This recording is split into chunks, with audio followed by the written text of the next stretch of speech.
All right, ladies and gentlemen, welcome back to another episode of the Dysfunctional Fitness Podcast. You are joined today by myself, Matthew Hosking, and obviously my good friend and co-host, Ben Bodycum. Well, it is games preview time. Yes, we started this just the week before the Open. Now look at us, high and flying. I think this would be what episode would this be? 14, 15? Something like that. Yeah. Okay, who would have thought it? We made it this far into the season. We're here. It's crazy how it's only been 15 short weeks since the start of the Open. Oh, wait, we definitely have not been a weekly podcast. Oh, dear. But and if I'm honest, this week was touch and go as to whether both of us would make it. You'll be able to hear from Mr. Hosking's voice that he is... I am what? Oh, you frozen. Brilliant. Oh, he's back. Oh, no. We've been taken down with flu, I think. We're not sick, but we're here and we're ready to go. Yeah. Order of proceedings today. We're going to do, men and women, top 10, down to the podiums. And then we've got some fun little, side categories that we thought would be quite fun to do some picks on. And then, that's pretty much it. Just a little preview of everything going on leading into next week. But first order of business, we'll just touch on some news from the last week. Obviously, we've had Helen that was teased the week prior. Now we've also been given the 5K run and the Olympic lifting total. So, details of that, it just says snatch and clean and jerk, and you get the 2 attempts, 20 seconds each, I believe, for both of those. And the 5K was just simply says just run a 5K. Not much added to it. Obviously, there could be little twists or surprises, or it could just be simply just a straightforward 5K.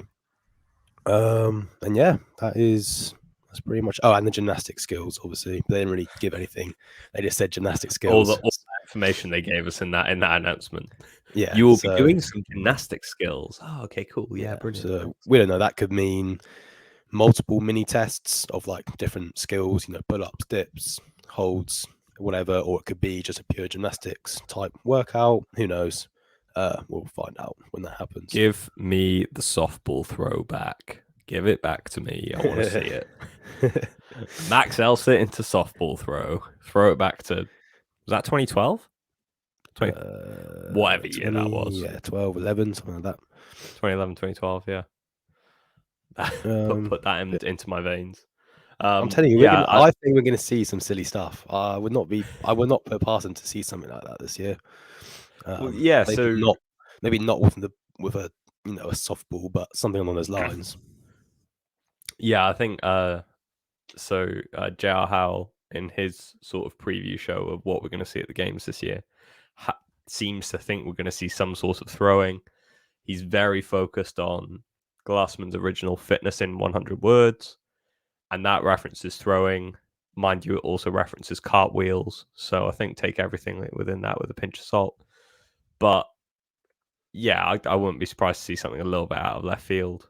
I think from what we know already and what they've released, we know we've got 6 events on the first 2 days, so 3 events on the Thursday, 3 events on the Friday, and then the gymnastic skills, the 5K, and the Olympic weightlifting on the Saturday. I'm expecting there to be 1 CrossFit Metcon announced as the sort of final event, so we get 4 events on the Saturday before they make that final cut down to 20. That's kind of what I'm expecting to see. Myself and Matthew have been chatting about it a little bit, and I think we're both sort of on the same page that diagram they released, where it's got gymnastics as one component. The Venn diagram they released, gymnastics as one component, weightlifting, and then monostructural with CrossFit in the middle. I'm expecting that CrossFit to turn into a triplet is what I'd like to see. I'd really like to see them fill in the rest of the Venn diagram as well, but I think that's asking a little bit too much of one day of competing. Yeah, I think I agree. I think they'll obviously finish that day off with a classic CrossFit triplet style Metcon to cap it off, but I don't think they might not announce it before. They might save it, No. something when they announce an event straight after the supposed last event of the day. But actually, you've got one more to do. Here it is. They announce it and they give them like half an hour to go warm up and come out and do it. So I think you might see something like that. So I'll finish off the snatch and then Bosman will come out, or maybe they'll give a one opportunity to Castro to make his villain entrance. His entrance music starts playing like WWE Royal Rumble. He walks out with half cornrows hair, half like like blonde fringe. Major throwback, yeah. And they announce it on the throwing floor, caps into the crowd.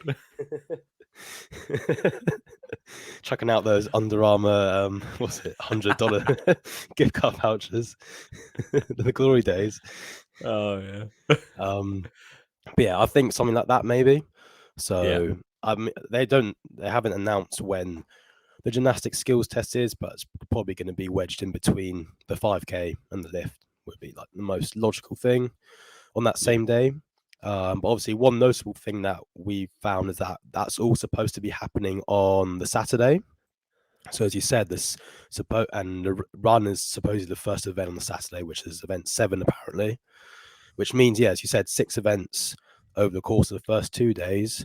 And as we've discussed, it's interesting that they've left those single modality tests now to start kicking in after the cuts. So obviously we've been talking, thinking maybe the first 6 events, they're going to keep it very classic CrossFit across all 6, almost like not like a redo of semis, but like a regional style, semi-style classic test, and almost give everyone no excuse really to be like they didn't get a fair go at a well-rounded program before there were cuts made, which would be quite interesting route to take. Because I was saying, that's not a very traditional route of like the formula to the CrossFit Games, but as Boz has shown, he's literally goes against the grain at every opportunity. When you think you've got him figured out, he'll then throw another curveball in, and this could be that. He might start off with a very Helen could be the first workout, and it could be just a very just a very normal CrossFitty workout, and maybe not even that many changes to him. Be like, well, this is just CrossFit for you. Like, what are you complaining about?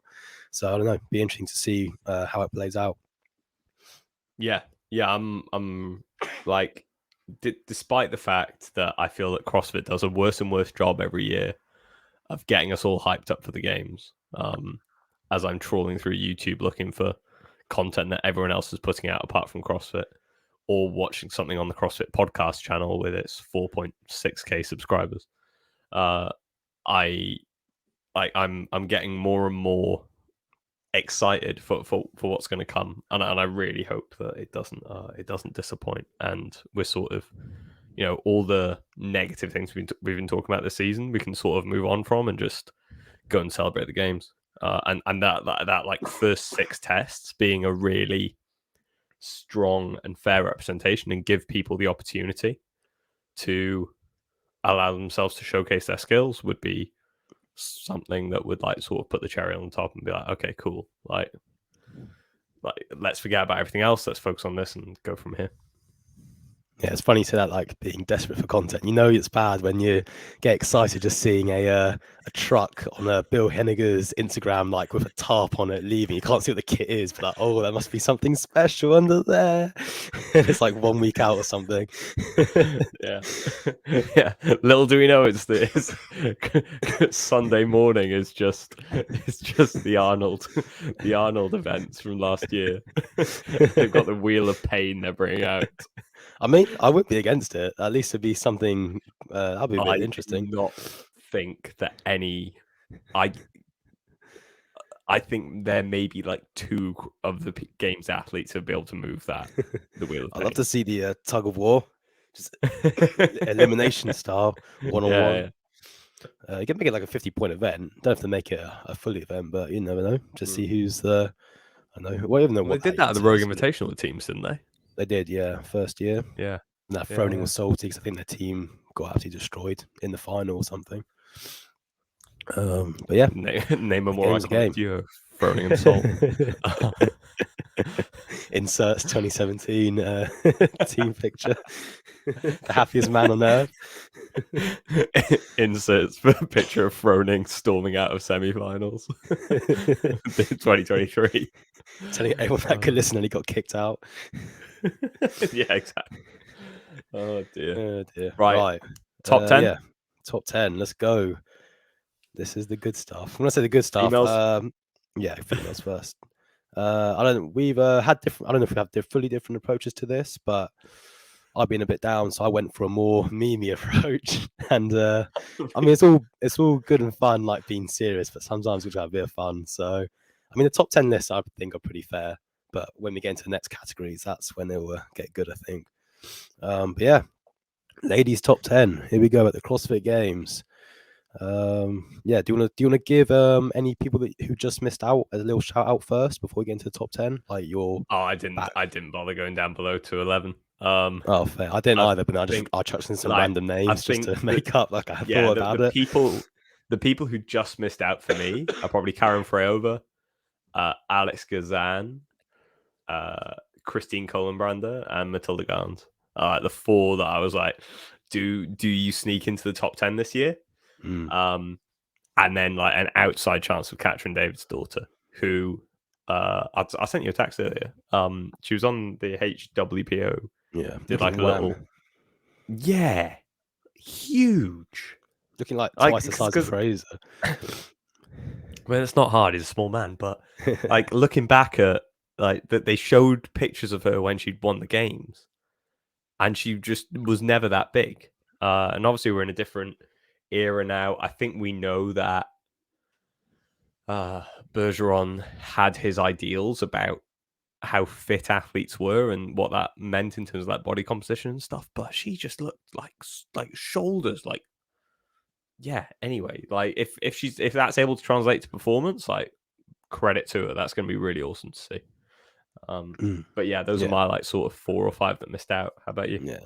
Well, similar with you. I actually had Karen Freyover in 11th, and then Ariel Lowen in 12th. But I think you probably put I hate Ariel Lowen. I don't know why. It's just something about her that. Why she give you Karen energy? Because she a mum. Is that why? not saying a thing. I put Emily Rolfe in 13th, but you might have her in the top 10, and then I put Paige Powers actually in 14th. So those are the people just looking out on the top 10 for me. And then, so in 10th for me is Paige Powers. Fair enough. Yeah, I did think about putting her in there, but I was like, the top 10 I've got, I was like, head to head. There's maybe one person I think she could beat, which is my 10th spot. But apart from that, I don't think the rest of the 9 she would beat in head to head. So I just left her out. I think she had that first year where it was like a little bit, she didn't really know who she was as an athlete and what she was doing. She was able to win Wadapalooza in the off season in what was like quite a relatively competitive field. Like, I wouldn't say it was many of the top 10 or top 15 or top 20 from the games there, but I think winning an off season competition does a lot for you. It can give you a huge amount of confidence and sort of spur you on. So the fact she was able to do that, bank that check from Wadapalooza is quite a nice thing to be able to do, and gives you that confidence and gives you a little bit of security going into the season as well. So yeah, I've got her 10th. Fair enough. I went with Alex Kazan in 10th. So I mean, she's been making good improvements. And yeah, I think she's gonna make the jump this year. Obviously, a top 10's going to be a big jump, but I think she's got it in her. And but yeah, I don't know. I just have a feeling top 10.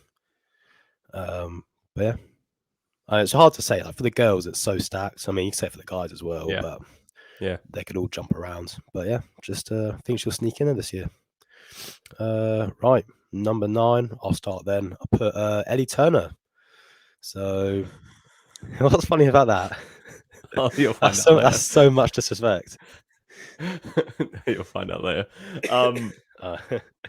Well, yeah, I put her in 9th. Obviously, she won Torian, which is a big deal. Obviously, Tia and Cara weren't there, but still, that's a big win. And then, well, I think it's adding it up. I might be wrong, but I think it's 8 of the top 16 from last year aren't even present in the women's field.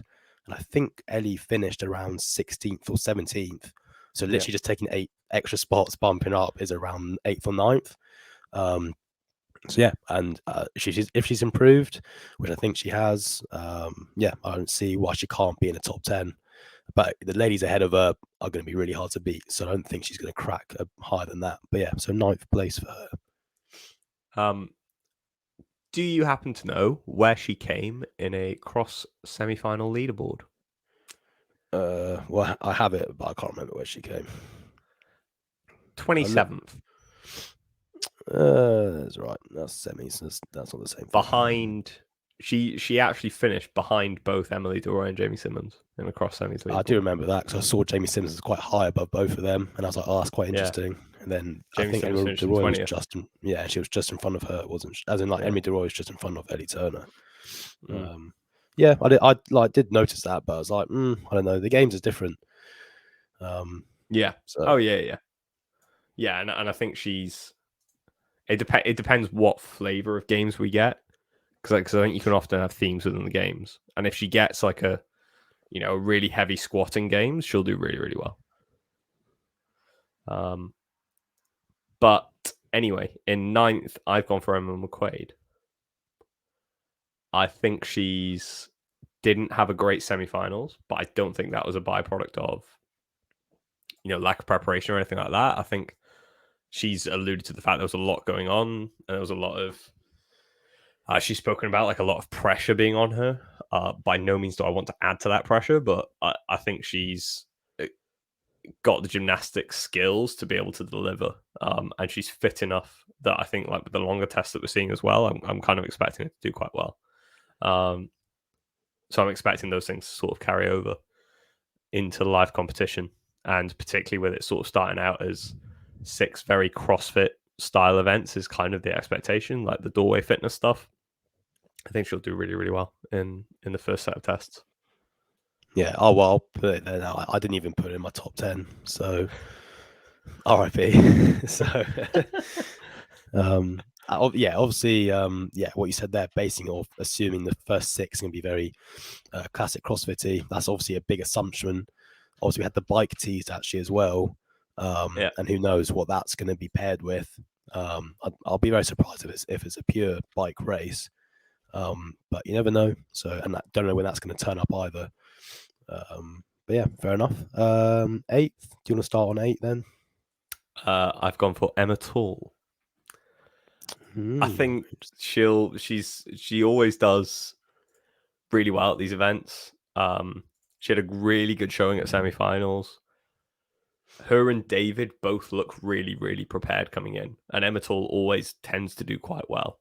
So I think she'll be able to push and break through that top 10. I don't think she's ever, correct if I'm wrong, like I don't think she's ever made it through into the top 10 before. But no, maybe in like an online year. But yeah, I'm expecting her to sort of come through and perform really well going into this season. Fair enough. I'll say again, she's not in my top 10 either. You can see which one of us is actually the European, like prefers the Europeans. No, but I think what it does show is how open it is this year. Like obviously, like you alluded to it, like you've got 8 of the top 16 from last year missing, and that makes things really, really difficult to sort of like have a judgment on. And okay, right, who are we actually going to see break out and do very well? Yeah, which is gonna be interesting. Yeah. Well, on 8th, I've gone for our first what they call him, hashtag hard worker, Amanda Barnhart. Shout out the hard workers. I haven't even put her in the top 10. Really? Didn't even occur to me. She's an absolute animal. No, I know. And obviously, she does well every year, and I think she's improving. And obviously, again, the field's super tough. So, an 8th, I think I just won't be surprised to see her in the top 8. Really, she's a beast. I don't really much to say. Like her past performances, really solid, top 10s. Yeah, I think she'll be up there again. Basically, not much else to add. Pretty straightforward. One caveat. but I don't want to use that caveat yet because it's better info for the men's side. But I'll save it for another. But it relates to Amanda Barnhart. Is it anything to do with her lack of strength overhead? No. Okay. Something else. Okay. Right. In 7. which case, go on.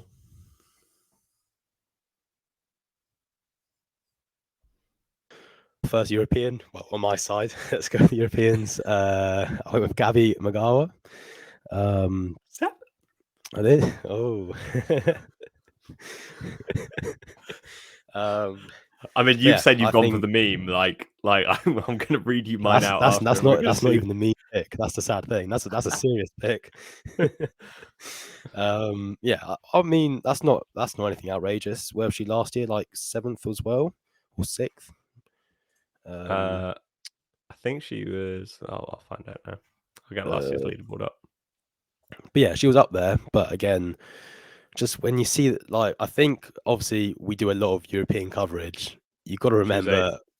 Yeah, okay, there you go. She's 8. So I've bumped her up 1. So there you go. I think she's improved. And relative to the field, again, you've got some major people who aren't there this year. No Tia, no Mal, no Haley. Like, you've got some, no Brooke. And Brooke came like 4th last year or 5th. 5th, I think.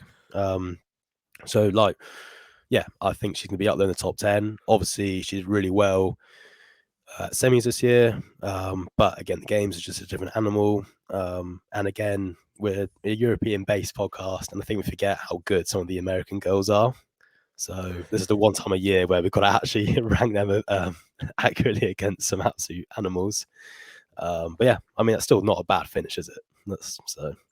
No, it's a 1 place improvement given the fact there were 4 people ahead of her who were last year who were not at the games. Exactly. So in real terms, I would say it's a 3 place drop off. Yeah, but the game's a game. In 7, I've gone for and the eagle-eared amongst you will pick up. This is my 3rd Emma in a row. Emma Lawson, because I clearly nearly did this alphabetically as well. I've gone for Emma Lawson in 7th. I don't think that she's going to improve on her performance last year. She hasn't got that much stronger. I'm expecting the games to be a little bit heavier than we probably anticipated. Coming out of semifinals, semifinals overall leaderboard, she landed in 7th. And that's kind of where I'm expecting her to go. Like, I've basically near enough mirrored that semifinals leaderboard with 1 or 2 exceptions. So yeah, expecting her to come in 7th. I think she has a long future in the sport, and she will be a perpetual top 10 athlete for the next 5 or 6 years. Yeah, but I don't see her pushing through. Yeah, like I don't see the increases in strength that she's making making a sizable difference in how well she'll do overall. She did weaken off towards the end of the weekend. I think if you remember last year, she was wearing the ladies' jersey pretty much throughout the whole of the first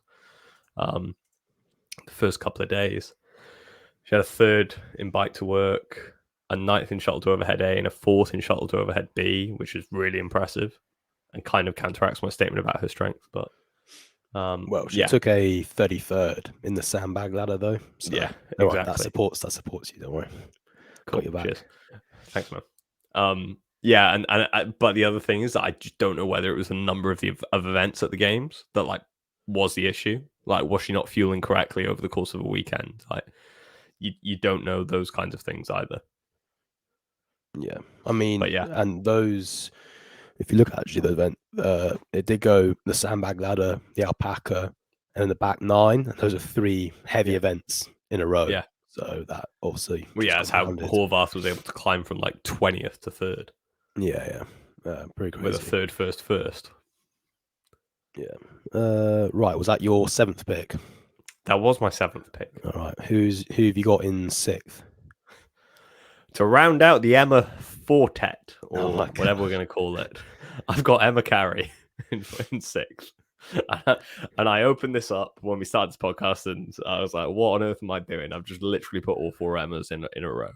If it lands like that, awesome, because it would be a nice little anecdote to sort of refer to and an easy way to remember them. A nice mnemonic device. I think she's going to come back. Obviously, she missed out last year due to her back issues. Those issues appear to be pretty far behind her. Obviously, she did have to pull out of Dubai in the off season, but she's looked really, really good in semis. Like very measured, very calm. Appears to have gained an even higher level of maturity in the off season and throughout this injury than she had previously. Because speaking to her did feel like speaking to somebody who had their life significantly more together than I do, at nearly 10 years older, more than 10 years older than her. So I'm excited to see what she can put out on the floor without sort of having any issues. Yeah, fair enough. Right, number 6. Oh, this pains me because when I was on my trolling energy, I had this person up at second at one point, and then I had to tell myself to calm down. I had to go back to reality, bring him back to 6th. It pains me though because it's one of our favourites. Alexis Raptis got her in 6th. That hurts a lot, but you know, had to be realistic. Nah, she's an animal, and yeah, I think she'll do very well this year. She finished 10th last year. Yep.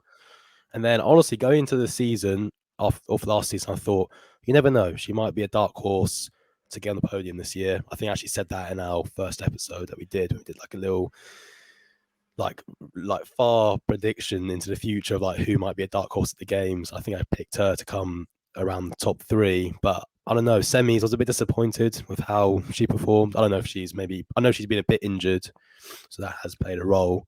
But she has talked about a lot. What are you saying? I was going to say she was ill during semis. Oh, that was ill. She did a podcast where she was talking about how she had a rather dodgy stomach while she was on the runner. So oh right, okay. But yeah, so I mean, okay, maybe, oh, don't tempt me, don't tempt me. don't worry, man. Don't worry, man. I've got your back. Let's see where she lands on my prediction. Yeah. But yeah, I mean, again, the girls I've got in front of her are still animals, but no, she is very good, and I think she's definitely in the future will be up there if she keeps improving. She's still pretty young as well. Obviously, not as young as some of the other like Emma Lawson and Emma Carey, but she's still got a lot of years to progress. But yeah, she's my 6th pick. Right, number 5. So I've gone now for the Emmas. I've got Emma Carey in 5th. Very impressed with how she performed at semis. Yeah, seems to have made a really smart decision with the way she's trained coming back from her injuries. Yeah, I think she's got a great team around her, Matt Torres and the whole brute strength team.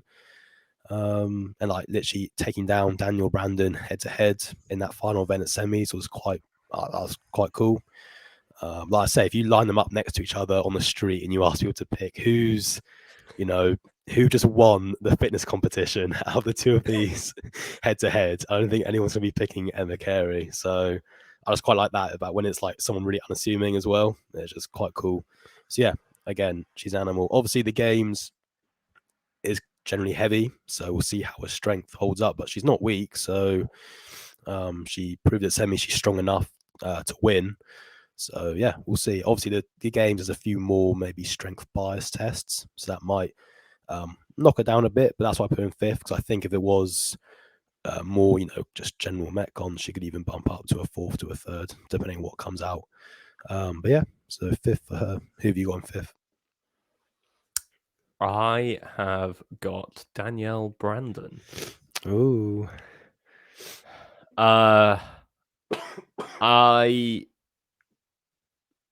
Yes, I think Danielle Brandon is good, and I think this is a thing, right? Is that we're now getting to the point where you're not talking about like potential holes that people have. You're talking about that you think the other people have fewer holes than this person does in their repertoire.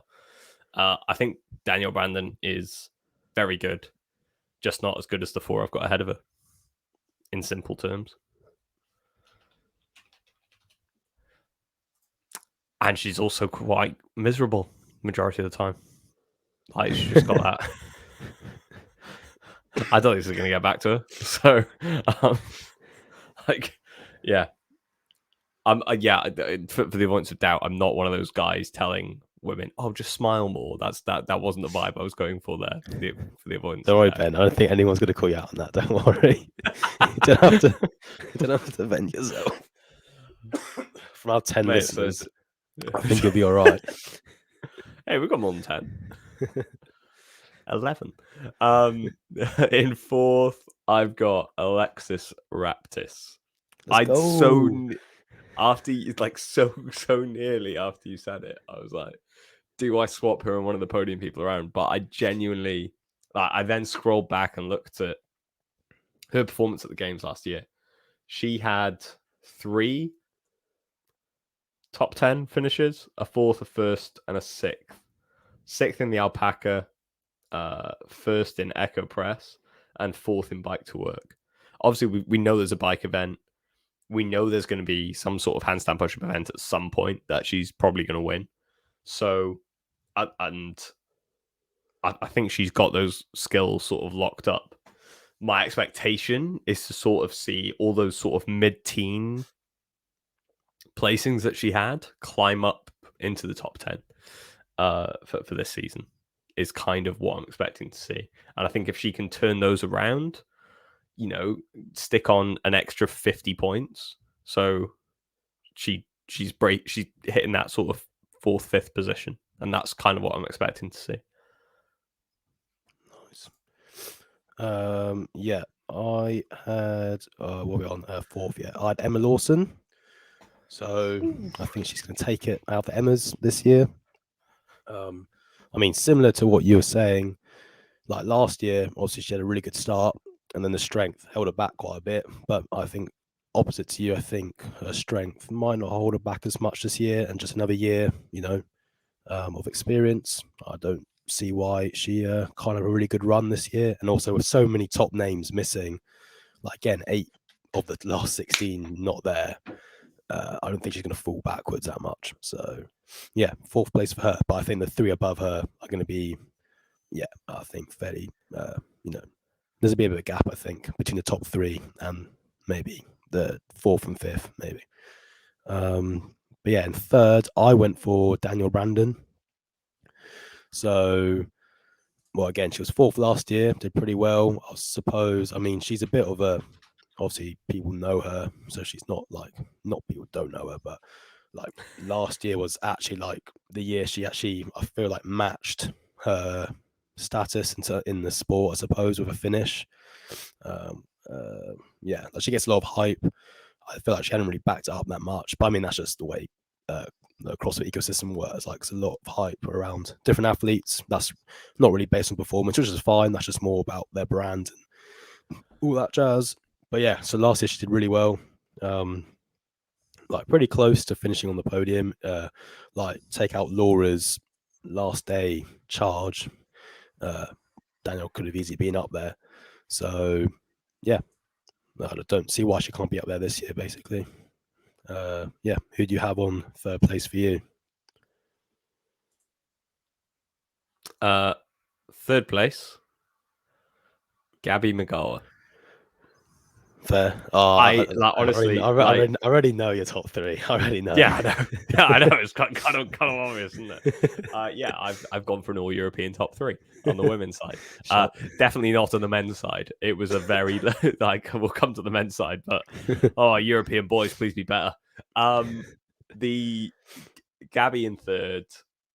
I think that the change up from leaving the program, training with Ben Smith and Laura, getting into that energy just appears to just be going more off vibes than any sort of real structure of training. It's very early CrossFit-esque. Of just like, what should we do today? Let's do, I don't know, Jason. Cool, we'll do Jason.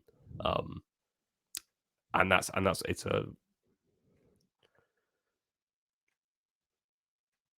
they have great fun doing it. So, and I think she's in a very different headspace to where she was last year. I think she's, they'd hyped her up quite a lot with the all gas, no brakes, like sort of mantra. And that was like sort of trying to, I don't know whether that maybe had too much of a hype and then the pressure was a little bit too much, but I think she's in a great place and ready to push on for third after sort of capitalizing on Laura's less than stellar performance at semi-finals in a couple of events. Fair enough. Right, should I go second place then?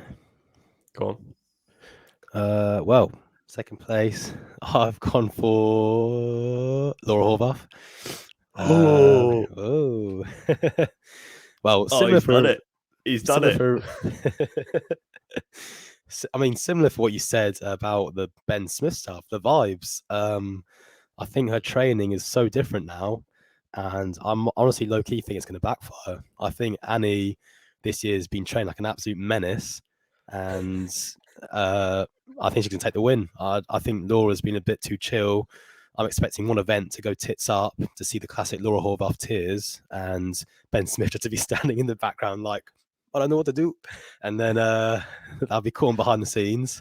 And that'll be like one of the most iconic bits of that year's games. The moment Laura lost the games because of some event and she was just vibing too much. So, but yeah, like you said, if you go watch that Rad's tape video, they're training. Obviously, different things work for different people, but it just seemed too random. There's like, okay to have a bit of randomness as leading into competition because you need to, once you've built up your base and everything, you need to start just testing loads of different things because that's what the games are going to be like. But there's also a sense of like, can we have like just a tiny bit of maybe thought and structure rather than just turning up and being like, I'll just do whatever I feel like. Yeah, I don't know. That just didn't give me much confidence. So we shall see. And also, Boz loves handstand push-ups, and if anything of difficulty comes up again, like she could get away with it. Don't get me wrong; it doesn't always have to come up, but if it comes up, how'd she do in semi-finals on the handstand push-up workout? Yeah, but that's a different type of workout. You know what I mean? Just asking the question. Well, I'm saying if Echo Press 2.0 comes up, then we'll see.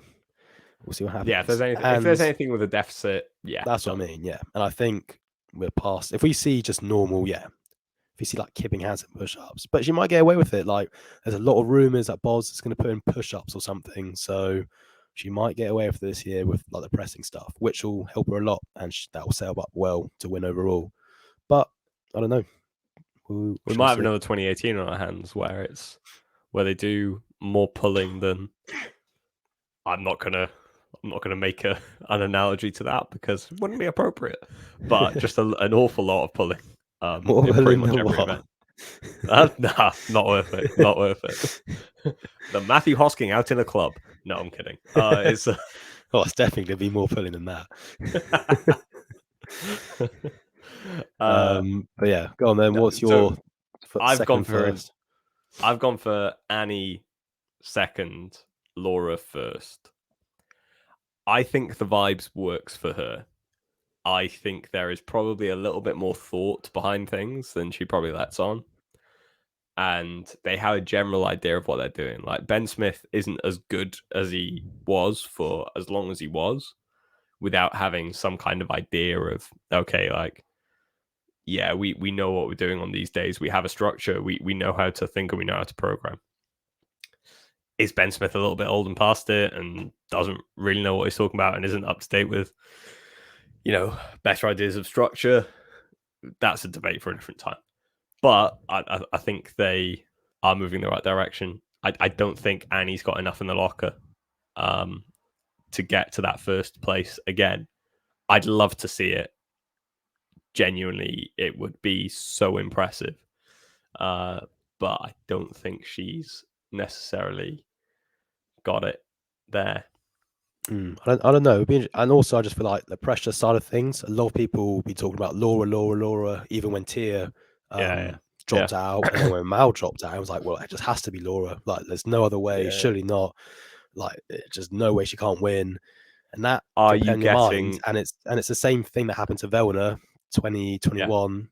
It's like there's no Fraser, Velna. You better win. Like, this is your year. And then he didn't, and you never know. The same thing could happen to Laura, and so we'll see. Have you got the same 2015 vibes for Matt from Fraser?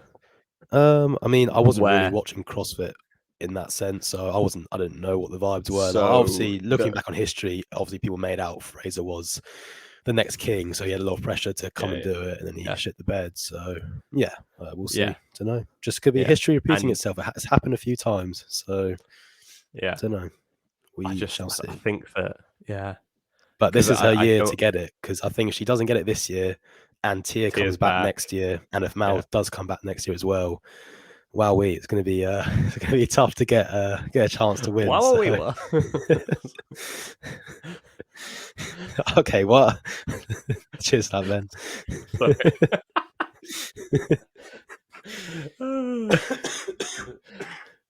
Get to the chopper. Oh, you really said that. Right, should we move on to the lovely next? stuff. Yeah, let's do it. Right, I'll kick us off. In 10th place, Will Morad. I knew you've only been waiting for that since we started recording. You've been itching at your skin. Is it vibes? Dear. Is it that the man can do no wrong in my eyes? Is it that he finished an all semi-final ranking in 10th? I don't know. Is it all of the above? Is it the fact that he's balancing trying to do an Ironman and also compete at the CrossFit Games? Who knows? Will that stand him in good stead? Yes, I think so. Will he do better on bike to work? Yes, probably. Will he do really well on the 5K? Probably not, because he's training too far a distance for it to have carryover to his 5K. But I just want the man to do well.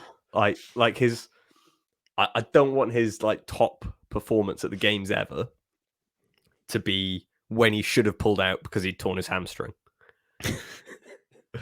like Facts, so though. Yeah, no, what was it, 2019? Yeah, so 2019 he made the top 10 and he pulled his hamstring in the final sprint event that they had just before that final cut to the top 10. That was the cut that Brookwell stepped on the line and got disqualified and got no time. Like Annie got cut, like Fikowski got cut, like everyone got cut in that. And so you had like somebody like Matt McLeod in the top 10. And I think we're all very much on the same page that Matt McLeod was not one of the 10 fittest guys in the world that year. But he was there, and so be it. But Will Morad was there, had torn his hamstring, and so went out and they had the max lift. And so he was just able to like, just barely, like, I think he just sort of half attempted a deadlift. And it was very, very sad. So I'd like the man to go out and have a top 10 finish that he deserves and doesn't have sort of an asterisk next to it. You look like such a little happy little schoolboy from my angle right now. Your hands together. For those that don't know, Ben just absolutely loves Will Morad, which fair enough. Everyone's got their favourites. I mean, speaking of that, talk about the meme picks. At one point, I had Jake Berman up in second, but then I realised he didn't even qualify, so I had to kick him out.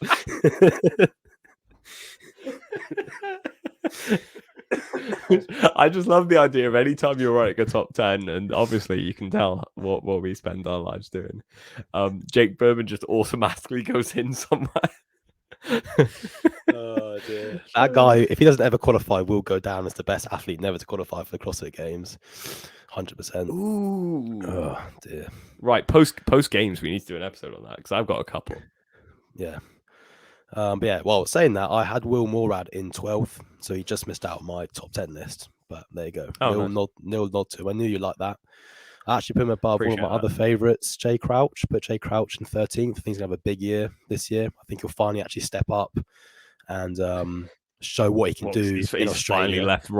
He's finally left Rob Porte. Is that what like a month? What, a month before the games? The month training camps. Since semis, man, it's going to make a big difference. Yeah, we'll see. But I don't know. Hopefully, I just like him as well. So, yeah, my 10th, I went with. I mean, it's probably disrespectful, but I went with Sam Quant. He's the most probably disrespected guy in the game, and I've just done it again. But you hate to see it. My second favorite CrossFit athlete. You absolute disgrace. Is he actually? I love Sam Quant. Oh, really? Mainly because he and I think, were potentially separated at birth. But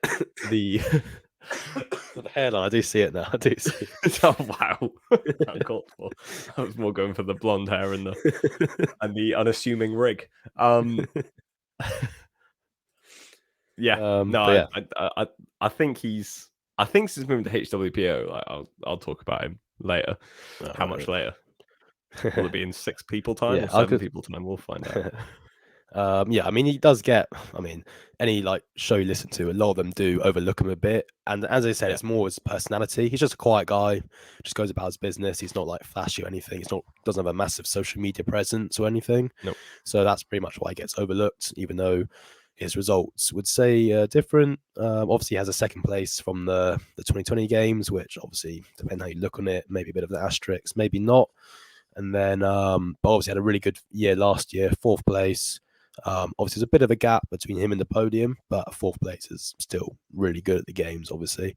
But yeah, I mean, the guys ahead of him, I've got when we get into them, it's just they're all really good. A few of them have made good improvements, and I think you'll see some names that you recognise and be like, yeah, actually, no, yeah, this guy probably should go ahead of Sam Quant if they're firing on all cylinders. But yeah, right. Ninth place, I'll kick it off then. I went with a European. Can you guess? Can you guess what European I went for? King Lazar. I did. I went for Lazar. I did. Yeah, ninth place, Wow. Lazar Dukic. I think he took eighth last year. Yeah, eighth. Um, again, like that's to some people that's a regression, but I mean, I think it's pretty just to come top 10 back-to-back years in the games is pretty legit. So I don't think he doesn't have the capacity yet of the top 5 or so. I mean, he could maybe get up to like a 6th, I think, but to crack into that top 5, those are some like unreal names that you're gonna have to start beating consistently. And I don't think he's quite there yet, but you never know. Could surprise me. He obviously knows what he's doing. He had was it Madrid? He had a bit of a lackluster performance there. I can't remember if he was ill or injured or just had a bad That time. was Dubai and Rogue. Dubai, yeah, no, it was Rogue, yeah. But yeah, so he's had like a weird off season. Obviously semis went very well. But yeah, we'll see. I think he'll do very well. So yeah, ninth place for him. Ninth for me, Dallin Pepper. Fair enough. I think he's improved a lot. He came 19th last year, but I think he's bringing a different energy this year. Like we've commented on the fact that like the brute guys are all there's a lot of positivity around them. Apart from James Sprague, who we haven't referenced here, but you know, and Fisa Garfi, but you can't reference everyone. I think Pepper will do a lot better. He's a really strong athlete and he's a really fit athlete as well. Like closing out semis with a really good performance in that, beating Krenikov and Hopper, was it? On a bike and grunt workout is really, really impressive. I'm expecting to see that carry through. I think he ended with some sort of middling performances last year, but I think he's got a lot more in the tank, and I think he'll do really, really well going into the season. Nice.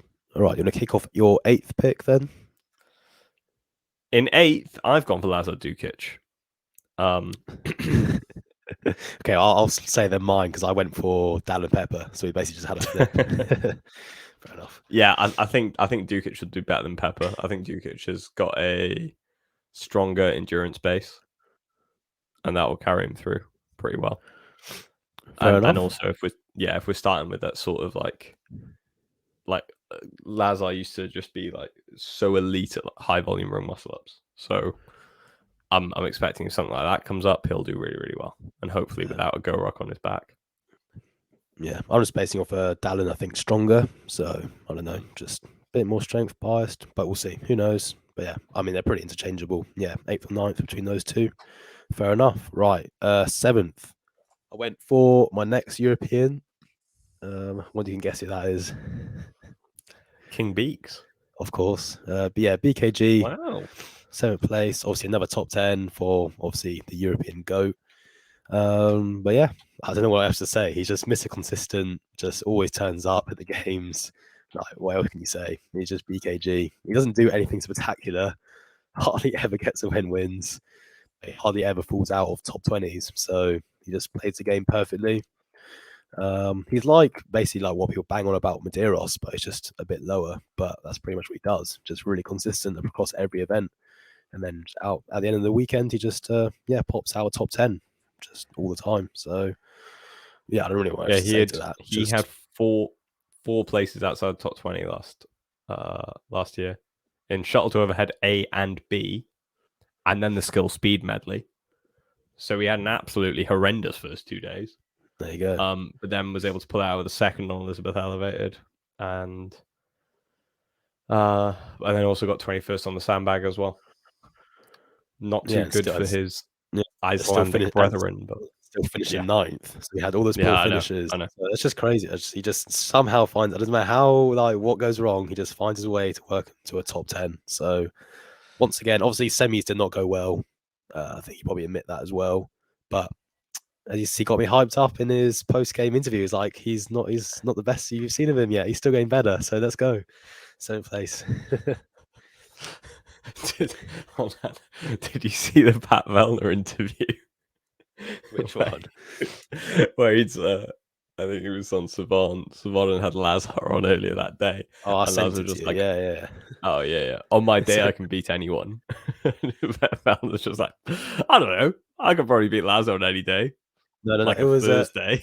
Yeah, no. It was even better than that. It was Lazar literally being like, I think on my very best day, I could beat anyone's best. And Vellner just came back with, I think on my average day, I could just beat Lazar, just in general.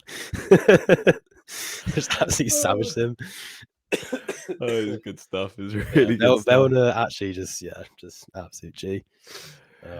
For my seventh pick, I have gone for Fikowski. Nice. I think the man has tidied things up compared to last season. He looked really good at semis.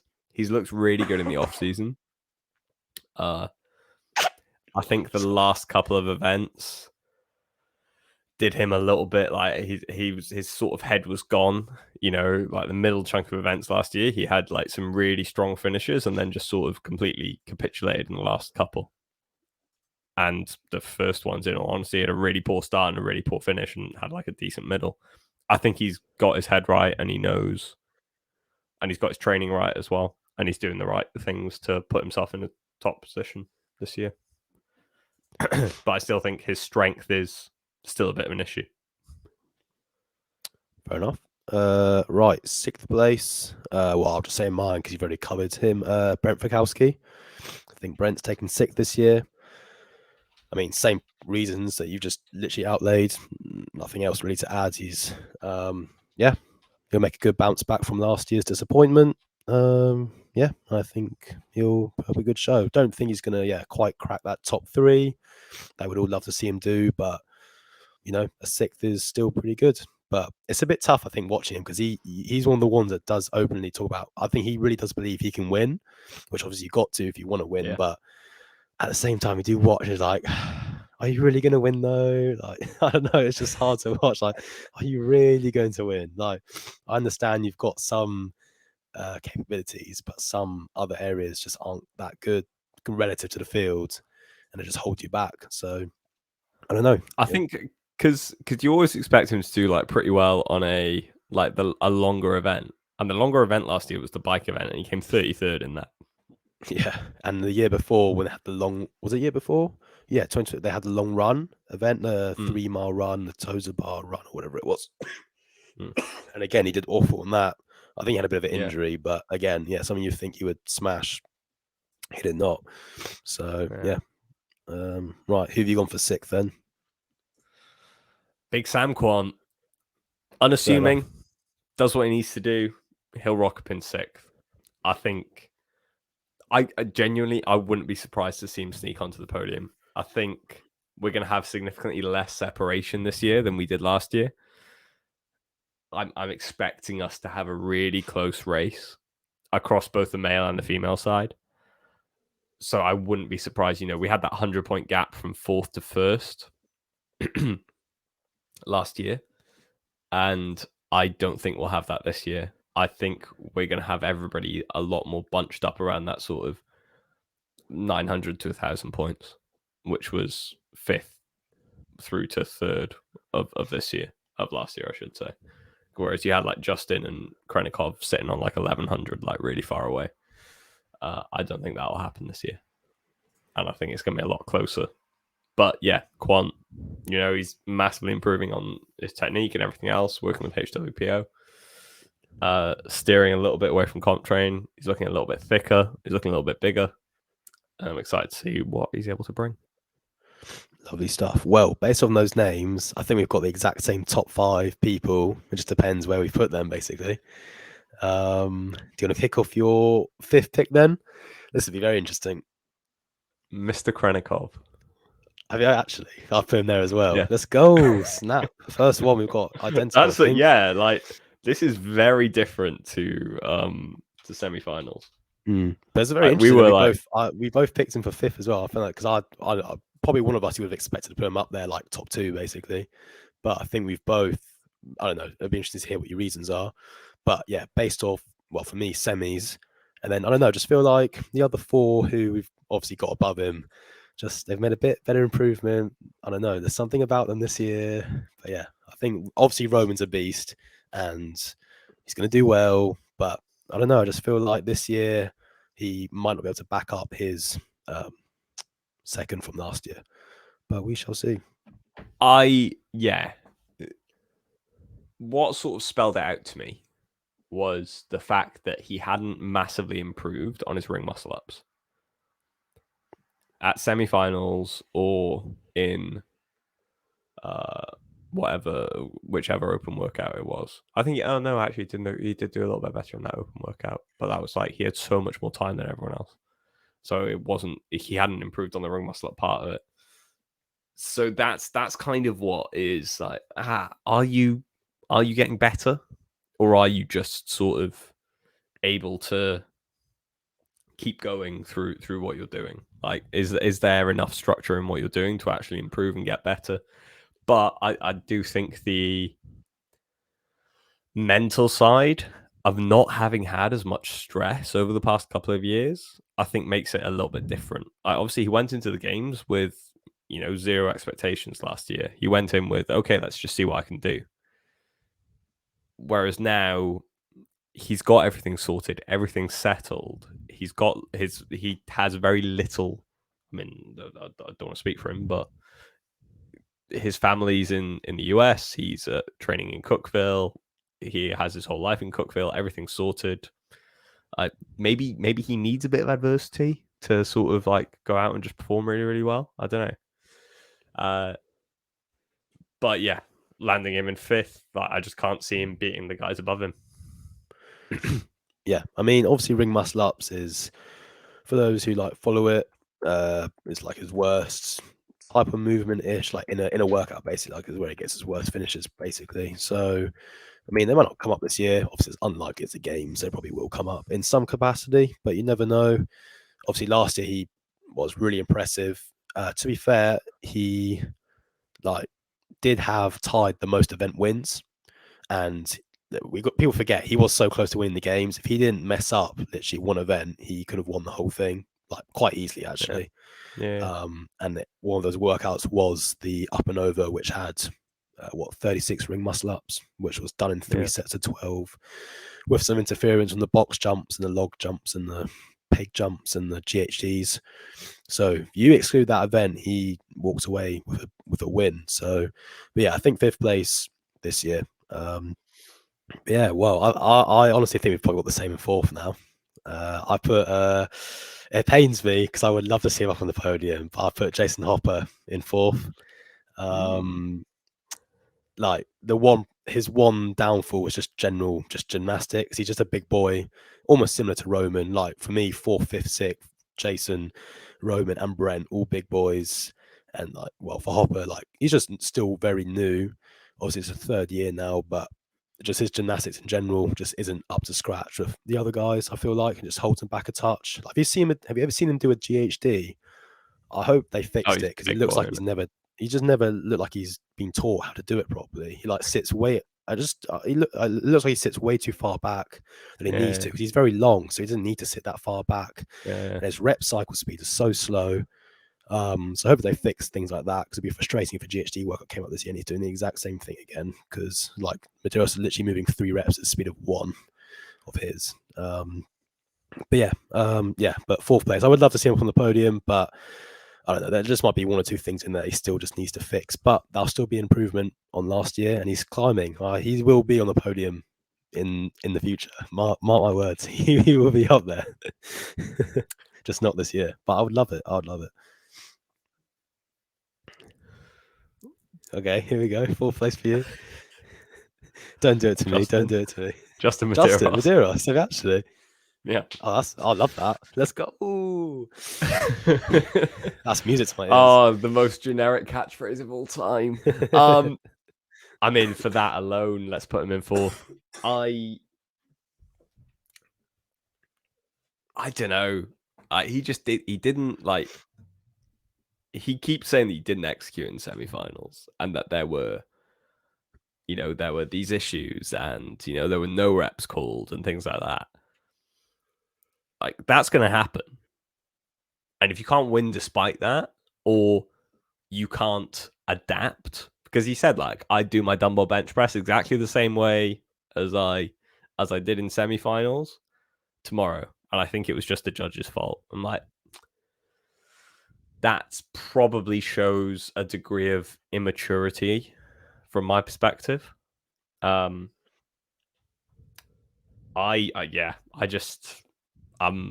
off the. Well, I was never on the Medeiros hype train, but I think we need a change, and things can only get better. And so I'm putting Justin Medeiros in 4th. I mean, oh dear. I do agree with a lot you said there. Apart from, I don't think the his thing about the bench was like an immature thing. I think it's him mentally trying to give himself some like way to accept that it didn't go well. So, but yeah, no, I agree that I've never really been a massive fan of him. So, would be. I mean, some Medeiros tears would not go amiss. Some live Medeiros tears would be lovely. But yeah. Fair enough. That's big. Not even on the podium. That's ouch. When was the last time? When was the last time a champ without retire? Okay, yeah, there you go. I was thinking who like made back to the games as well. I'm trying to think who did. Maybe Katrin, I suppose. What Katrin happened to her? 2017. She didn't make it on the podium. Did she get a podium? Well, yeah, maybe she got 7th, 3rd. Oh, because it was Tia Cara. She was 5th that year. Yeah, there you go. Okay, so it's happened to Katrin, I suppose. But so actually similar thing. Very spooky. 2 wins, and then the next year she didn't even get on the podium. Ooh, history repeats itself. It's a thing in sports. Oh, this is lovely. It's lining up perfectly. I'm gonna love your podium then. Right, we'll get onto the podium. I'll go. My 3rd place pick is Jason Hopper. Okay. Fair enough. Despite what you were saying about his gymnastics, right? So to me, him not being shown he doesn't know how to do GHDs correctly, that's a fixable thing, right? So they're going to have fixed it. Well, I don't know if they have, because at Rogue, he was still doing the same thing. That's what's getting me stressed out. I was like, what are you doing? You've been working with them now for a bit, and you're still doing these dog shite Yeah, but GHDs. That was like he's been in person with them now. And that was what? Like, we're talking like 8-9 months ago? Honestly, I think changed. I'm listening to you. I'm hoping they fixed it. Trust me. I'll try and dig out his quarterfinals performance with GHD. Look, like you're saying that, but Echo Bressy came 2nd. Was that because it was more of an assault bike workout than people thought? Yeah, potentially. No, he's a freak at hands and push-ups though as well for his size. Yeah, like, exactly. He won the dumbbell snatch and press at Rogue as well. So he's just a freak at that. Yeah, for me, that means he's got the capacity to be better, because his Elizabeth elevated score last year was like 23rd or something, right? It wasn't great, which is odd. Yeah, like for how good his pressing is. Yeah, exactly. So to me, that's just, he has the capacity to do better in those events. He just needs to he just needs to learn that capacity. He came 29th in Elizabeth Elevated, he got capped. And we know it's not a clean issue. Like, it's obviously just down to the parallettes, and I think they've got the parallettes, so they're going to and work it. Like, you know, one thing that Fraser's going to be doing is absolutely hammering those, like, any sort of weakness that's previously been shown. Well, I hate to say it though, you bang on about Roman and like, oh, didn't fix his muscle ups. Roman came 15th in up and over the ring muscle up workout, and Hobber came 30th. I genuinely, I saw that earlier, and I was just like, I'm not going to reference that point because I'm not going to talk about it. I don't want to talk about it. But I mean, to me, that was to do with the strap length, like, as well. The strap length. I'm gonna live in my echo chamber, and that's it. All right. I don't want to hear any sort of negativity around this. Love to see it. I mean, I would love it if he came on the podium though. It'd be big. Yeah. Well, big finish. Who have you got third? I've gone for Jeff Adler. So obviously he's got a lot of hype this year. Obviously he's doing very well. He's been building every year. Like, he's getting better and better. I think he is due to crack into that top 3. Obviously it's gonna be tough because we've got people like Brent, Roman, and Jason to get through. But yeah, he's just super consistent. Showed that he's improved this year. Yeah, no signs of slowing down really. And yeah, I think it's time for him to break through. Very strong. Got very good gymnastics capacity. If he keeps building on that, that's like Boz's bread and butter of programming. There's no reason he can't crack that top 3 and finish up on the podium. Yeah, I have him in second. You're in the second. I have him in second. All right, I'll say I've got Justin Medeiros in second. So we've got the go in first. Let's go.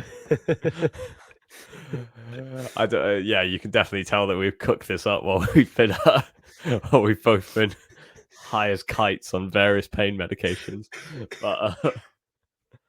But Patty V on top. Patty V is bringing the energy.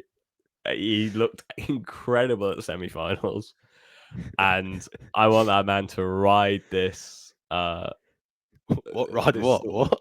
Just ride this wave of hype from semis straight through into the games. As long as the first workout isn't a crazy long event, and he doesn't have like, and I think it's the thing, right? Is that we always talk about the fact that Vellner has these like execution errors, and he ends up not doing that well. But we know he can be really, really good. I think he spoke last year about the fact that the sort of shuttle to overhead workout, like, just completely threw him. Like, he didn't expect his legs to be that done. But he showed his capacity for skills. He came third in skill speed medley. He came first on Elizabeth Elevated. He came third on Alpaca as well. Honestly, it's music to my ears. Just listen to that, people. Just listen to those finishes in those high school events. Listen to what's been announced so far. He's a great runner. He's a pretty decent Olympic lifter.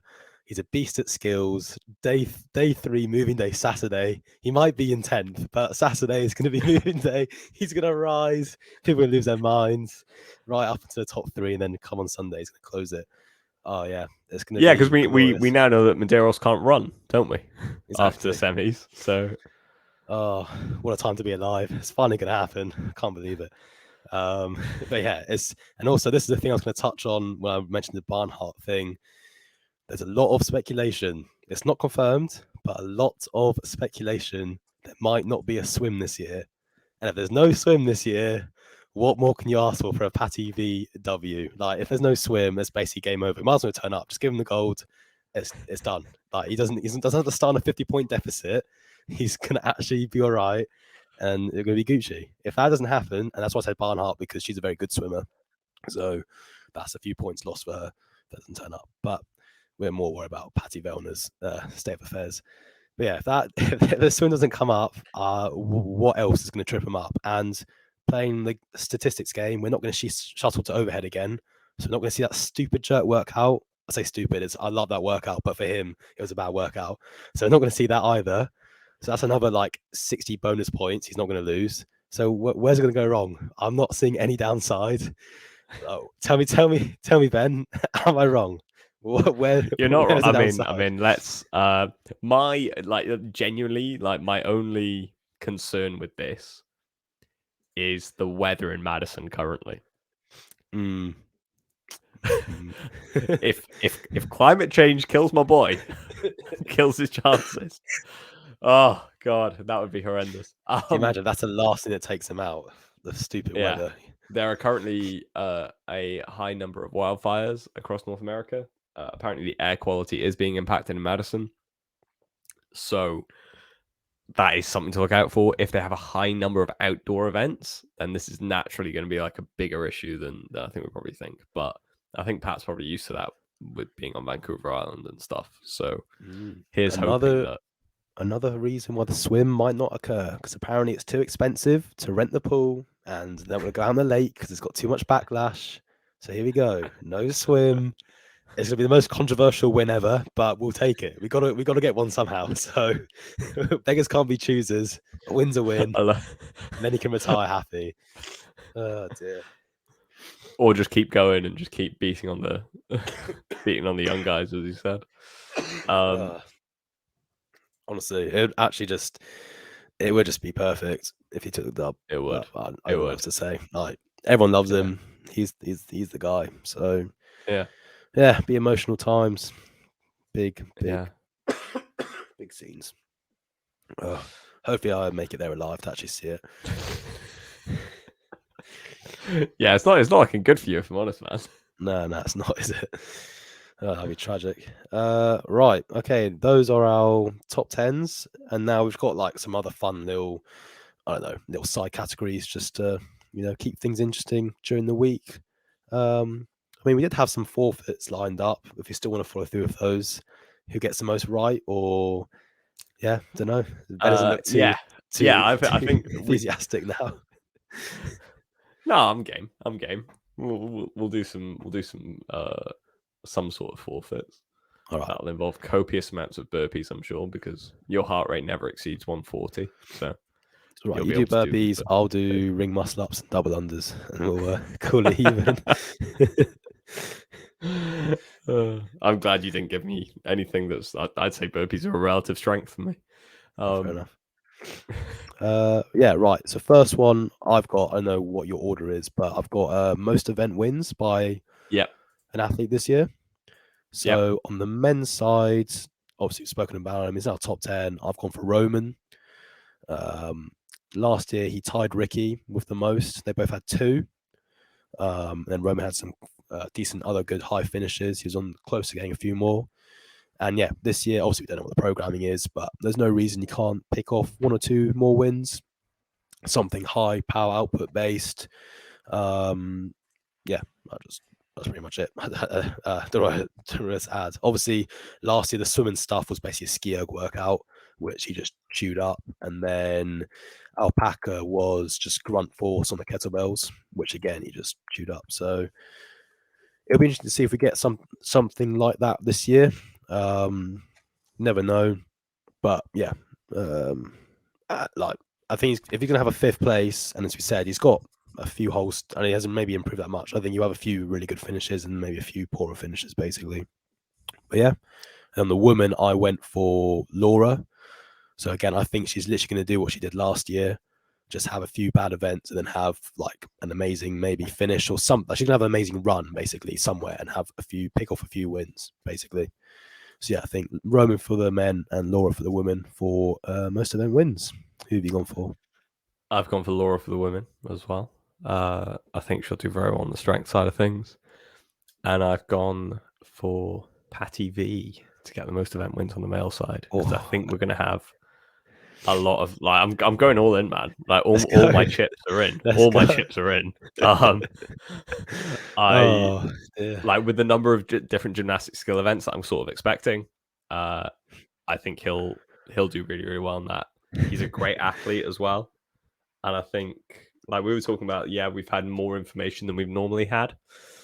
But I think he tends to cope best with Dave-style programming, where it's like everything's last minute and you just have to figure it out. Like he does really, really well with that stuff.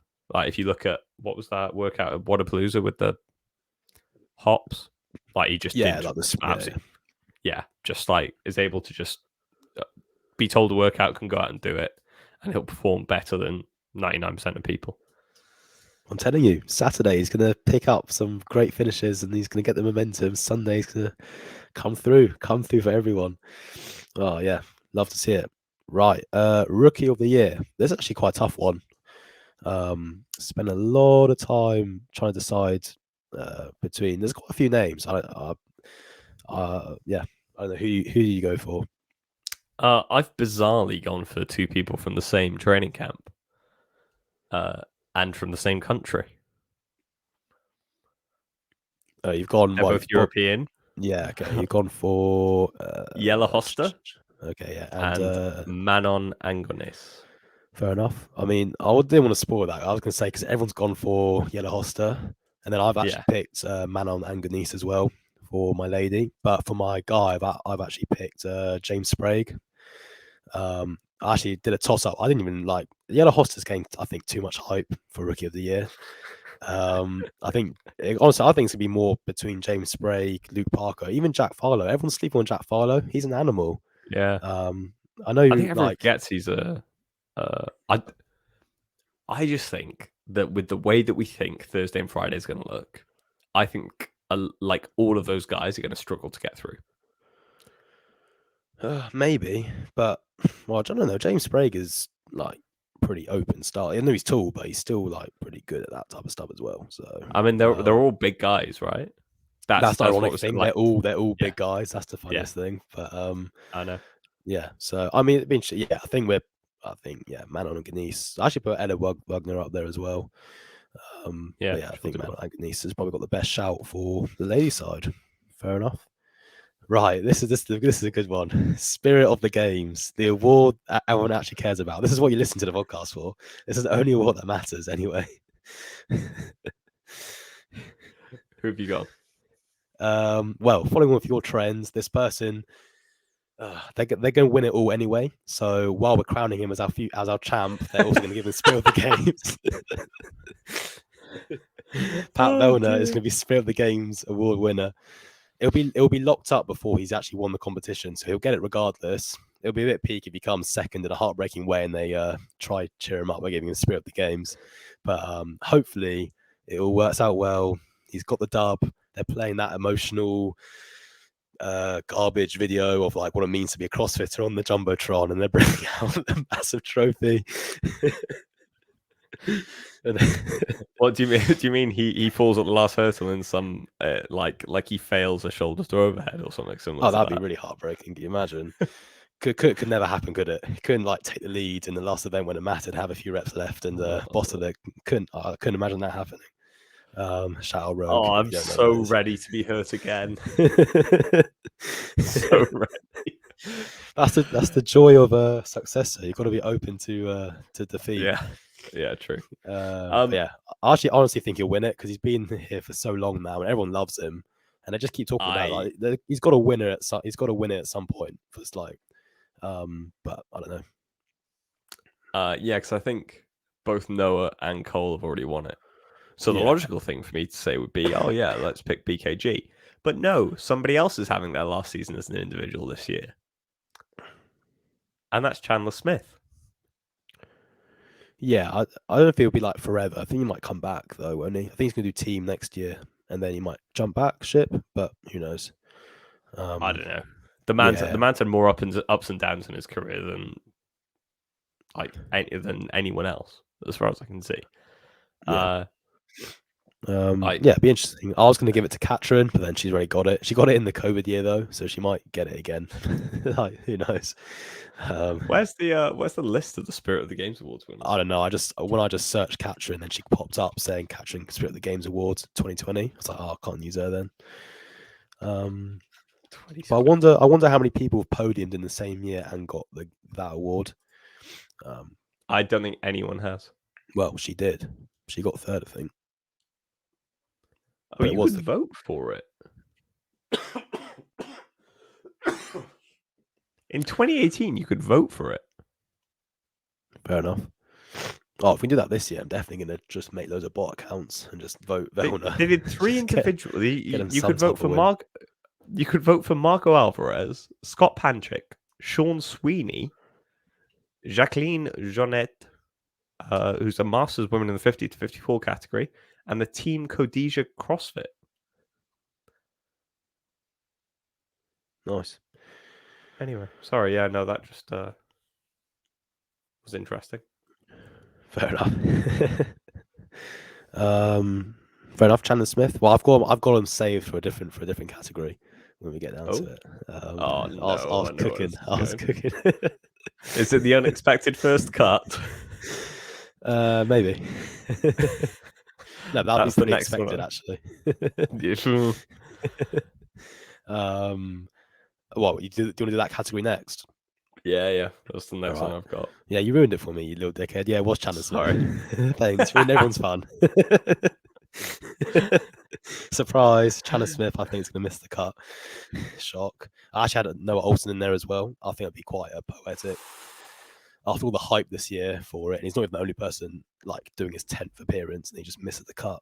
That should be quite funny. But you know, he'll probably still come like top 12 or something. But on that vibe, Cole Sager. let's see. I was thinking him as well. I was like, why not?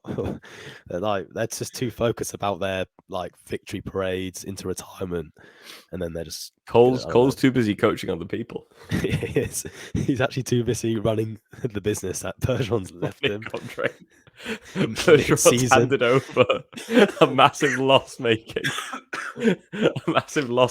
company, and he's just like, right, Cole, figure this out. Like 2 weeks before the games. Oh dear. I hate to see it. Yeah. Who have you got on the women's side? I don't even pick a woman. I'll just literally focus on trolling Chandler. Who would be a notable name that would miss out? Just spit some names who are in the field. Let me have a look for you. Oh, Shelby Neal, but she's not really noticeable, so she rip. I mean, look, if you don't have this like big, like long event at the start, like Emily Rolfe, maybe. Actually, Olivia Kerstetter, she gets way too much hype. Like she is a beast, but she probably missed the cut. She's top 20. Don't know. I, meanwhile, have gone for Ali Turner. Have you actually? Savage. I have. Wow. Yeah, I saw that, like, she just didn't do that well across the board at semis. And obviously she had to travel out there and all those things. And she didn't have her coach. They had one of their coaches there. But I don't know. I think it's similar to like Medeiros, like dropping down a little bit. I think she might drop down a little bit as well. Wow. Too much focus on West Side barbell style of training. But fair enough. Savage. Right. Movement prediction? Huh? Movement prediction? Oh, did you not have a last place finish prediction? Oh yes, yeah. I do have the 40th place or the. Yeah, I've got that as well. Let's go. Also known as second place from Asia. No, I can't believe you did that. That's really disrespectful. Or third place from Asia in this instance. Ant Haynes, I think, will come bottom. He's obviously had the least amount of time to prepare for it. Well, that's the thing. That sort of ruined it. I was going to put Jason Smith, and then I realised that I forgot Ant Haynes was actually in this competition. Yeah. So yeah, pain. But yeah, I mean, it's pretty much facts. Like as you said, like no preparation basically. So yeah. And also my guy Morteza Sidigat does not deserve any disrespect. He's gonna clutch up a big 38th or something. So keep your name out of people's mouth. Yeah, I think like if we had the strength event earlier, like Jason Smith might do a little bit better. And like in all honesty, like Ant Haynes like might do okay. Like he's not a very strong athlete from what I've seen. Like strength isn't his strength, for want of a better phrase. But so I think in the classic CrossFit stuff he could do quite well. And then unfortunately on the female side, don't do it to me. Don't do it. What Ellie said? No, okay. Ellie Turner? No, there's Shahad Budebs. No. She's an absolute baller, but yeah, I've got in the same position, yeah. Yeah, so Sad times. she was comfortably last on the women's cross semi-final list, just behind Michelle Basnet. Yeah, I 6 was points. thinking that, but like she was miles behind, so I was like, I can't Yeah, really put it down there. But yeah, sad times. But yeah, I mean, the game's a game once again. I don't know what else to say to that. Like, fair play qualified. You've been to games more than I have, but you've also got more last place finishes than I have. So yeah, even out. yeah. I think like what I will say is that I'm assuming that like without people withdrawing, right? Yeah, Because you yeah. always get a couple withdrawing. Like last year, Keelan Henry, who was like sort of hobbling his way through the first couple of events, I wasn't able to sort of put on a true demonstration of what he could do. Unfortunately, I wasn't able to repeat that this year because Jason Smith, the cyborg, was making his comeback. Did anyone else withdraw last year? I'm trying to look. No. Oh wow. Yeah, Keelan Henry on the male side was the only person to withdraw. And then last year, obviously Emily Rolfe withdrew fairly early on. But everyone else was able to hold it up to the cuts, which is a lot better than semis. Nice. Right. Yeah. Okay. We're going to those other ones. Yeah. Like new movement you think you might see. I'm thinking. Well, I was listening to the JR episode on Savon the other night. He had some good points. I mean, it would be quite cool to see something like a Zercher carry with the yoke or something. Maybe an overhead yoke carry. I think it'd be quite good. That's quite easy setup, pretty safe. I said the yoke stuff is safe to do rather than like an open barbell. So if they're going to implement something like that, that's an easier way to do it. So it'd be quite cool to see like an overhead yoke type carry. I think we still might see that go ruck sandbag kettlebell thingy. Just because I've seen pictures of it floating around. And then if they do have swimming, I would love to see it with just paired with other movements. I'm not saying new movements, but just do it with sandbags or kettlebells or dumbbells or something, just anything other than paddle boards and more swimming and running. Please give me something else. But yeah, those are nothing. I don't think. Obviously, the gymnastics is easy. Well, not easy. We don't know what we're going to see, but I think we're going to see something new in the gymnastics. What is it? Who knows? Maybe it might even be something brand new. I was saying it could be literally like a weighted pull up or strict pull ups or dips or literally strict push ups. But yeah, nothing too crazy. But if I have to see something brand new we haven't seen, yeah, like an overhead yoke carry, probably something like that. What about you? I've gone with ring rows. Like fully parallel ones with feet on the box. Those ones. Yep. Yep. Oh, Fully perpendicular to parallel with the ground. Parallel with the ground. Not Friday Night Lights is going to be lit. Mate, ring rows are really hard. They are, but it just looks a bit silly, doesn't it? For like it does. The biggest event of the year that you're trying to attract more fans, but oh yeah, because that stopped CrossFit before, isn't it? Yeah, hate to see it, but yeah. Fair enough. Anything else? I mean, I've got two more things, just of the things we know. Who do you think is going to win the 5K? If it is just a flat 5K, just off the top of your head, and who do you think is going to win the lifting total off the top of your head? I'll give you some. Well, for the 5K, I'm still trying to decide between Yellow Hoster or Hopper. I mean, Hopper's got a good running background. And, yeah, Hopper's got a very good running background. So he played football, like NFL football, and then he did track on his off seasons. He's a good runner. Trust. Look at the capital. He was like one of the it was him, Krenikov, Lazadukic, like the top three runners, and then Hopper fell off a bit on the bags or whatever. But yeah, then for the Olympic lifting total, actually went for Bron. Shock if he gets through the cuts, and then actually went for Hopper again. Hopper's like put up some good snatch at semis, and also the format of it, because you've only got 2 attempts in 20 seconds. You're not going to be hitting maybe your true max numbers, so you're going to be relying on a lot of your training and like limiting misses. And I feel like in his environment, they'd probably do a good job of emphasizing that. So for him, I think Saturday could be a really good day. Start the day off well with the run, and then we'll see what happens with the gymnastics skills. But then maybe have a good finish in the evening with the lifting. So obviously, I know people chucking around Jake Douglas's name. He's a strong guy for the lifting. But yeah, we'll see. What about you? I think on the running side of things, I wouldn't expect. I'd probably expect to see Lazar do very well on it. Yep. If I'm being honest, I'd expect to see the top 10 dominated by Europeans. Would be the vibe that I'd be going for. Yeah, and then On just flip in the evening on the snatches. yeah, And exactly. the clean jerks. Apart from Braun, Yeah, basically. and then on the women's side, I genuinely wouldn't be surprised to see who did well in the 800. I won't have any carryover with it. On the women's side of things, on the 5K,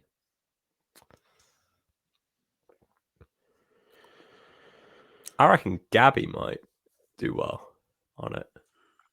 I'll take that. She did well on the Gabby's good. capital. Has to be Yeah, a bit of running in yeah. there. I mean, Sydney Wells. I mean, she's more of a sprinter, but she could never. How can No. like?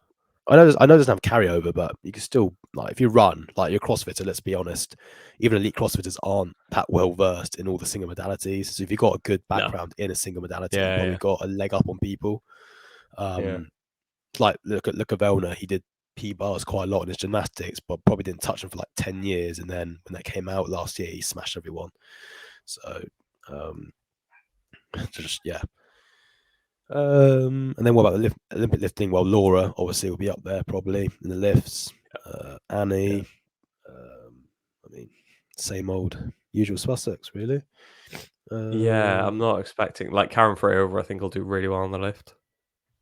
It's the thing is because both of these happen after the cut, you kind of have to hedge your bets with which specialists are actually going to be able to make it through. Yeah. On the men's side, I think everyone's sort of talking about Jake Douglas, but would he get that? I think what's his face? Semenov had like the same total as him when they combined their max snatch and max clean and jerk from a comp. And I think the other thing is knowing how tough the couple of days were before, because like yes, they may have PBs and yes, they may have like great numbers they can hit, but like what can you actually hit when you're 2 days, 3 days deep into the CrossFit Games? I doubt anyone's going to be, especially with only 2 lifts, comfortable hitting 95% plus. Yeah, pretty much. And like obviously the format of it, only 2 lifts supposedly of each in like a 20-second window, and there could be just one attempt. So yeah, you're not going to be going crazy. Like, you're probably not going to be risking a new 1 rep max in that situation. No. So No. yeah, I think the numbers exactly. which again makes me think it won't be the final event of the day. It's just quite a short formatted event. Yeah, I think the reason they're doing that just for scheduling reasons, so they can get on with the day, and then they can put in that one last event, which will be the mixed CrossFit event to finish that day. Yeah, so it'll be quite cool. They'll cap off to everything. Yeah.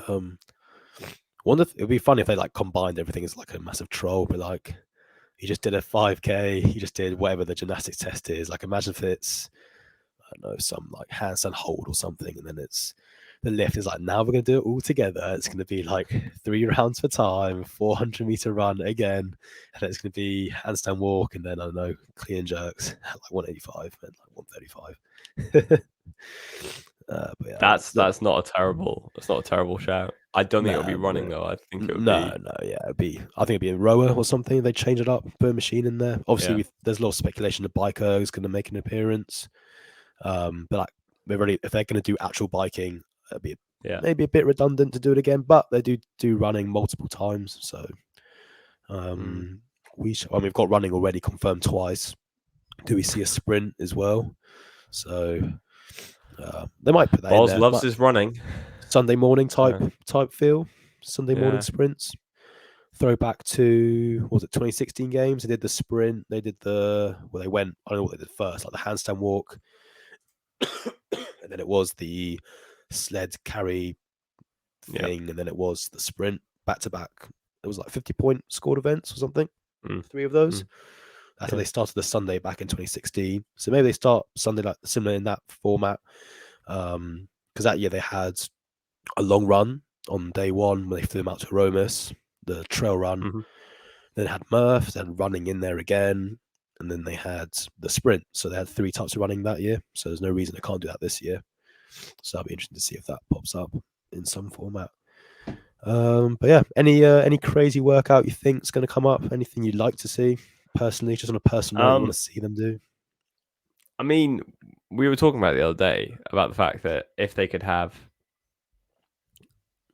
6, similar to what it did with Elizabeth Elevated and Jackie Pro last year, could you take the remaining 6 girl workouts that they haven't done that recently and use them, including like some of the new ones that they've put out, and use them in the games? I'd be really excited to see something like that.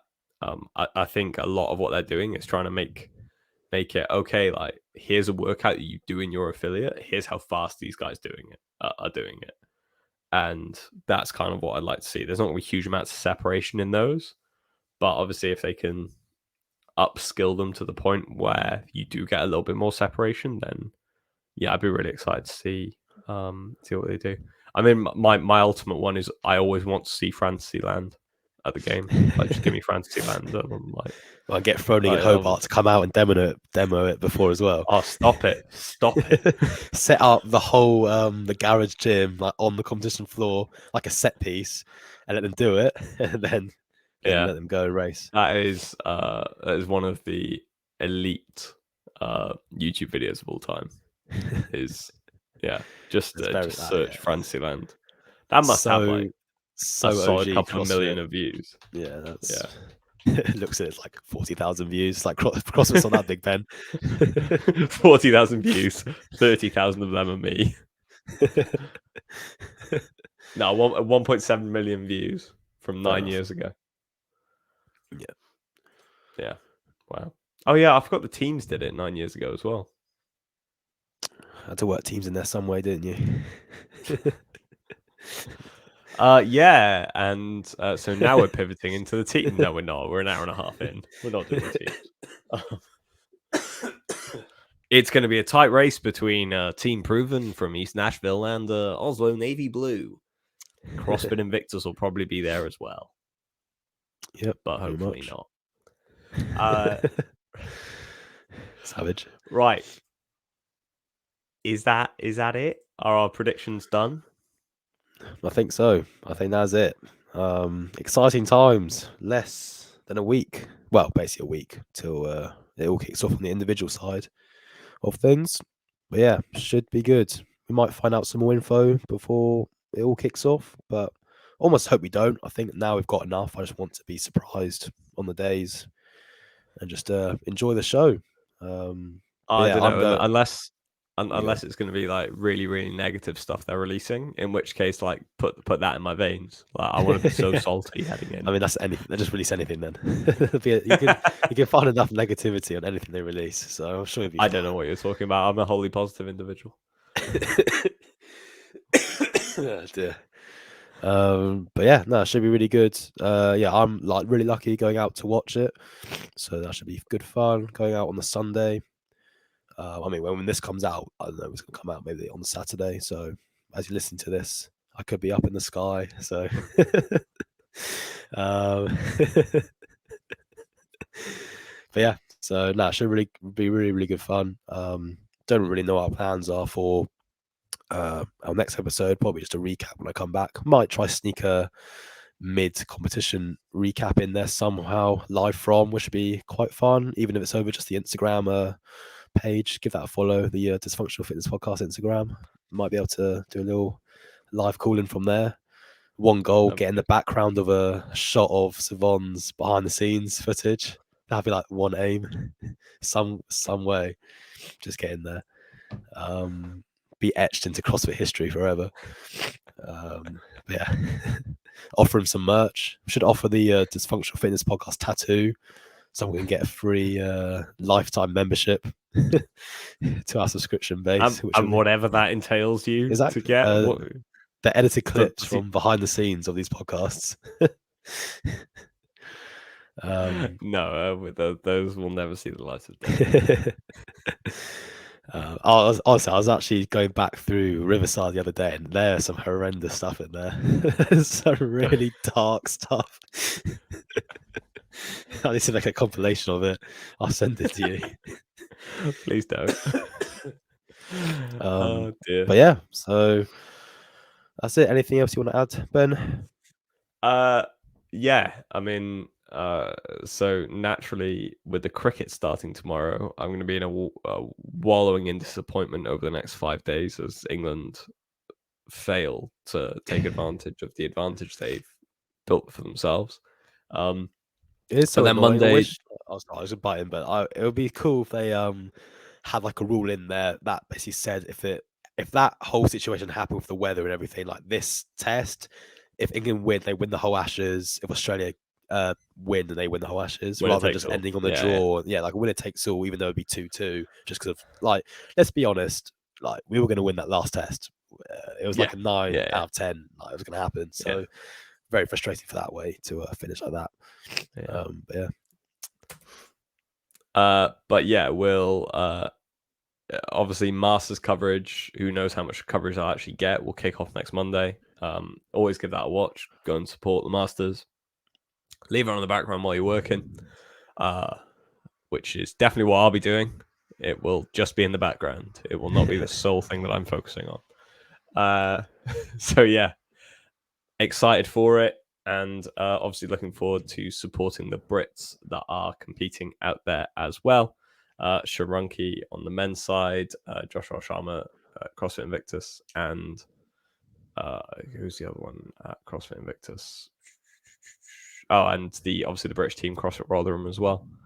So yeah, looking forward to seeing how they get on, and looking forward to seeing how the Europeans get on as well. Love to see An it. all-European team podium would be pretty cool, along with an all-European female podium. Just saying.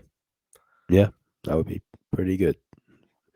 And more than one European in the top 10 on the men's side. Yeah. So I currently only have one. So there you go. Lovely stuff. Well, thank you very much for listening. But yeah, hope you enjoy the CrossFit Games. Obviously, the best time of the season. And then, unfortunately, it goes into hibernation mode for a bit. And then we've got Rogue and all that jazz kicking up again. But yeah, goodbye. see you soon.